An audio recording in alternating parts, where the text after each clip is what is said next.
नमस्कार दोस्तों, welcome to my YouTube channel. आज मैं क्लास 12 के सब्जेक्ट फिजिक्स में मोस्ट इम्पॉर्टेंट टॉपिक लेकर आई हूँ। तो देखिए दोस्तों, आज का हमारा टॉपिक है समांतर प्लेट संधारित्र की धारिता को प्रभावित करने वाले कारक और समांतर प्लेट संधारित्र की धारिता में प्राप्त व्यंजक। जो समांतर प्लेट संधारित्र की धारिता में जो फार्मूला प्राप्त होता है, मैं उसका आज आप लोगों को डेरिवेशन कराऊंगी और समांतर प्लेट संधारित्र की धारिता को प्रभावित करने वाले कौन कौन से कारक होते हैं उन सभी को भी बताऊंगी। तो देखिए दोस्तों, यह टॉपिक जो बोर्ड एग्जाम की परीक्षा के लिए बहुत ही महत्वपूर्ण है। तो दोस्तों, आप लोग हमारे इस वीडियो को जरूर देख लीजिए और अपने दोस्तों में भी शेयर कर लीजिए। तो आप लोग पहले हेडिंग डालेंगे संधारित्र की धारिता। पहले मैं आप सभी लोगों को धारिता के बारे में बता देती हूँ कि धारिता का परिभाषा क्या होता है या फिर धारिता किसे कहते हैं। तो आप लोग हेडिंग डालेंगे संधारित्र की धारिता। संधारित्र की धारिता, तो इसमें लिखेंगे किसी संधारित्र की धारिता संधारित्र को एक प्लेट को दिए गए आवेश तथा दोनों प्लेटों के बीच उत्पन्न विभवांतर के अनुपात को कहते हैं।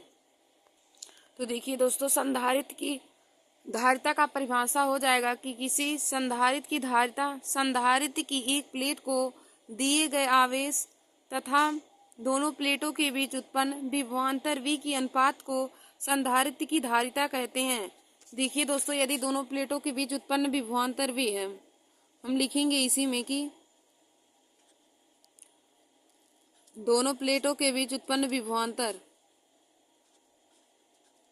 दोनों प्लेटों के बीच उत्पन्न विभवांतर V है। दोनों प्लेटों के बीच उत्पन्न विभवांतर V है और तथा उन पर लगने वाला आवेश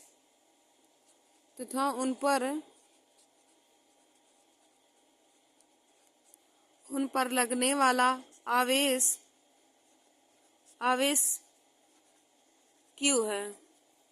उन पर लगने वाला आवेश Q है। तो संधारित्र की धारिता क्या हो जाएगी? तो धारिता बराबर क्या हो जाएगा? देखिए दोस्तों, तो धारिता C बराबर हो जाएगा Q/V। तो धारिता C बराबर हो जाएगा Q/V।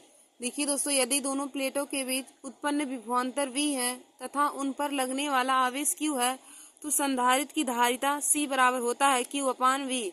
संधारित्र की धारिता C बराबर होता है Q/V।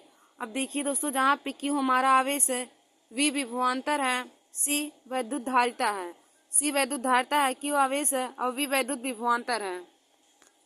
अब देखिए दोस्तों, संधारित्र की धारिता C बराबर हो जाएगा Q/V, जहाँ पर C हमारा धारिता है, Q वैद्युत आवेश है और V विभवांतर है। इसका हम मात्रक निकालना चाहें तो मात्रक क्या हो जाएगा? देखिए दोस्तों, इसका मात्रक हो जाएगा आवेश का मात्रक कूलाम होता है और विभवांतर का मात्रक वोल्ट होता है। तो कूलाम प्रति वोल्ट वैद्युत धारिता का मात्रक हो जाएगा। वैद्युत धारिता का मात्रक हो जाएगा कूलाम प्रति वोल्ट, क्योंकि आवेश का मात्रक कूलाम होता है, अब विभवांतर V का मात्रक वोल्ट हो जाएगा। तो वैद्युत धारिता C का मात्रक हो जाएगा कूलाम प्रति वोल्ट। और देखिए दोस्तों, दूसरा मात्रक वैद्युत धारिता का हम लिख सकते हैं वैद्युत धारिता का मात्रक फैरड भी होता है। तो हम लिख देंगे या फिर वैद्युत धारिता का मात्रक फैरड। देखिए दोस्तों, वैद्युत धारिता का मात्रक हो जाएगा कूलाम प्रति वोल्ट, या फिर हम उसको कर सकते हैं फैरड भी हो सकता है। वैद्युत धारिता का मात्रक हो जाएगा कूलाम प्रति वोल्ट या फिर फैरड। तो हमने आप लोगों को बताया संधारित्र की धारिता। तो देखिए दोस्तों, संधारित्र की धारिता का डिफिनीशन क्या हो जाएगा कि किसी संधारित्र की धारिता संधारित्र की एक प्लेट को दिए गए आवेश तथा दोनों प्लेटों के बीच उत्पन्न विभवांतर के अनुपात को कहते हैं। किसी संधारित्र की धारिता संधारित्र की एक प्लेट को दिए गए आवेश Q तथा दोनों प्लेटों के बीच उत्पन्न विभवांतर V की अनुपात को कहते हैं और संधारित्र की धारिता को C से प्रदर्शित करते हैं।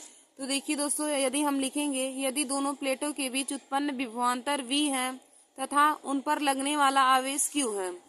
यदि दोनों प्लेटों के बीच उत्पन्न विभवांतर V है और उन पर लगने वाला आवेश Q है, तो संधारित्र की धारिता C बराबर हो जाएगा Q/V। संधारित्र की धारिता C बराबर हो जाएगा Q/V।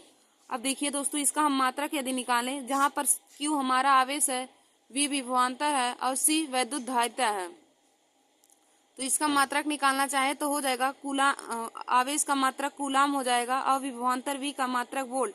तो धारिता का मात्रक हो जाएगा कूलाम प्रति वोल्ट या हम फैरड कह सकते हैं। इसका मात्रक हम कूलाम प्रति वोल्ट या फिर फैरड कह सकते हैं।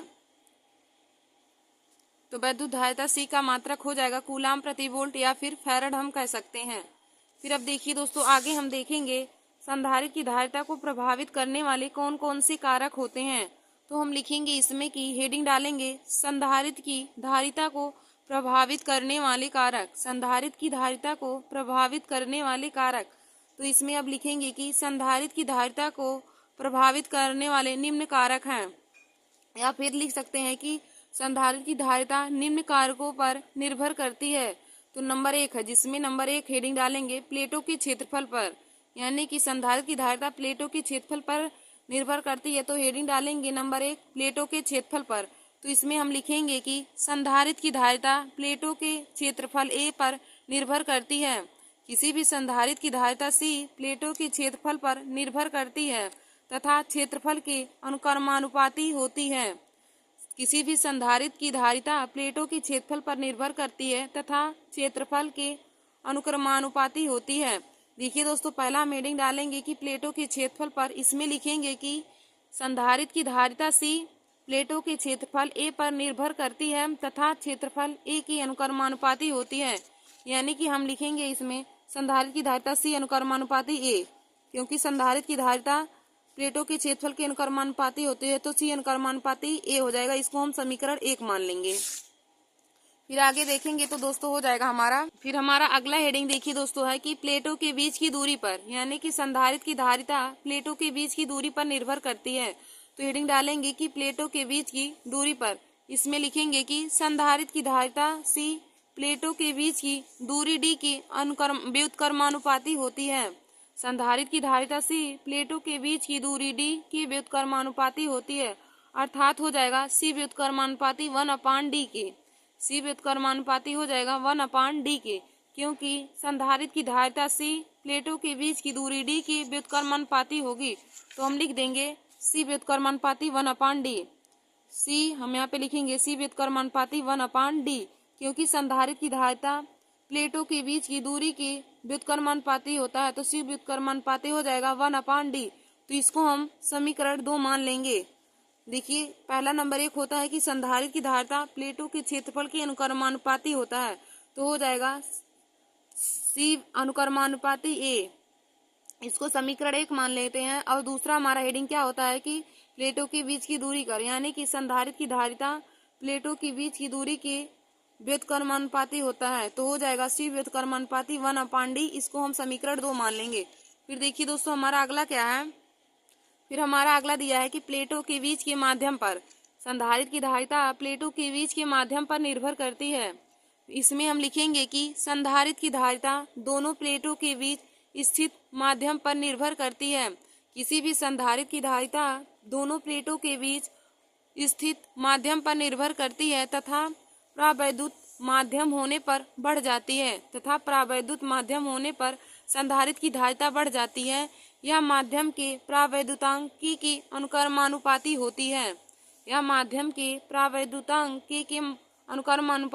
है। यानी कि किसी भी संधारित्र की धारिता दोनों प्लेटों के बीच स्थित माध्यम पर निर्भर करती है तथा प्रावैद्युत माध्यम होने पर भी बढ़ जाती है। यह माध्यम के प्रावैद्युतांक की अनुक्रमानुपाती होती है। तो हो जाएगा C अनुक्रमानुपाती K। तो हम यहाँ से लिखेंगे माध्यम, किसी भी संधारित्र की धारिता माध्यम के प्रावैद्युतांक माध्यम के अनुक्रमानुपाती होती है। तो C अनुक्रमानुपाती हो जाएगा K के, क्योंकि संधारित्र की धारिता प्रावैद्युतांक माध्यम के प्रावैद्युतांक के अनुक्रमानुपाती होता है। तो C अनुक्रमानुपाती K हो जाएगा। इसको हम समीकरण 3 मान लेंगे। तो देखिए दोस्तों, यही संधारित्र की जो धारिता होती है इन्हीं 3 कारकों पर निर्भर करती है। समांतर प्लेट संधारित्र की धारिता 3 कारकों पर निर्भर करती है। तो हमारा क्या हो जाएगा, पहला हमारा है, हमने पहला हेडिंग आप लोग को बताया। तो पहला हेडिंग है हमारा प्लेटों के क्षेत्रफल पर। किसी भी संधारित्र की धारिता प्लेटों के क्षेत्रफल पर निर्भर करती है। तो इसमें लिखेंगे कि संधारित्र की धारिता प्लेटों के क्षेत्रफल A पर निर्भर करती है। किसी भी संधारित्र की धारिता प्लेटों के क्षेत्रफल A पर निर्भर करती है तथा क्षेत्रफल A के अनुक्रमानुपाती होती है।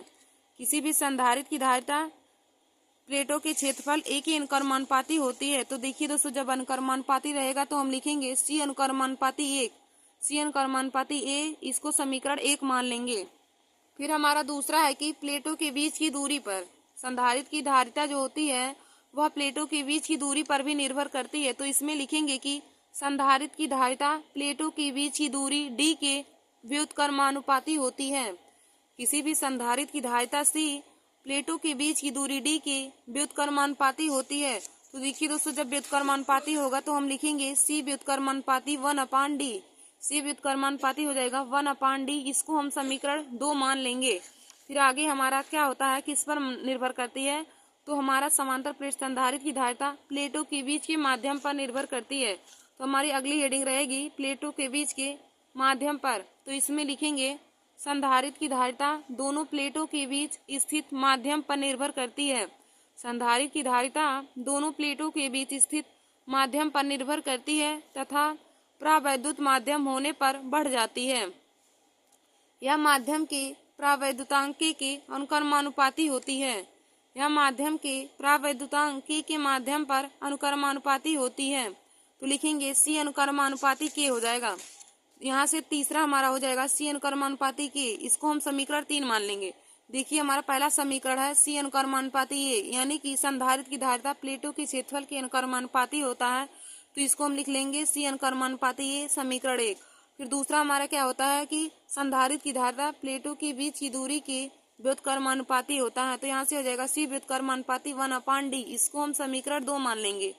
फिर हमारा तीसरा क्या होता है कि संधारित्र की धारिता प्रावैद्युतांक माध्यम के अनुक्रमानुपाती होता है। तो यहाँ पे से हो जाएगा C अनुक्रमानुपाती K, इसको समीकरण हम 3 मान लेंगे।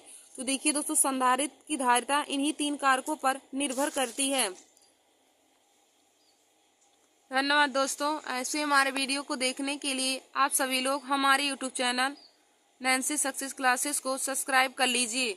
तो आज मैंने क्लास 12 के सब्जेक्ट फिजिक्स में संधारित्र के बारे में और संधारित्र की धारिता को प्रभावित करने वाले कारकों के बारे में आप सभी लोगों को बताया है। तो आप लोग हमारे इस वीडियो को ज़रूर देख लीजिए और इन टॉपिक को अपने कॉपी में नोट कर लीजिएगा, क्योंकि बोर्ड एग्जाम परीक्षा 2025 में इन्हीं टॉपिक ही बोर्ड एग्जाम की परीक्षा में पूछे जाएंगे।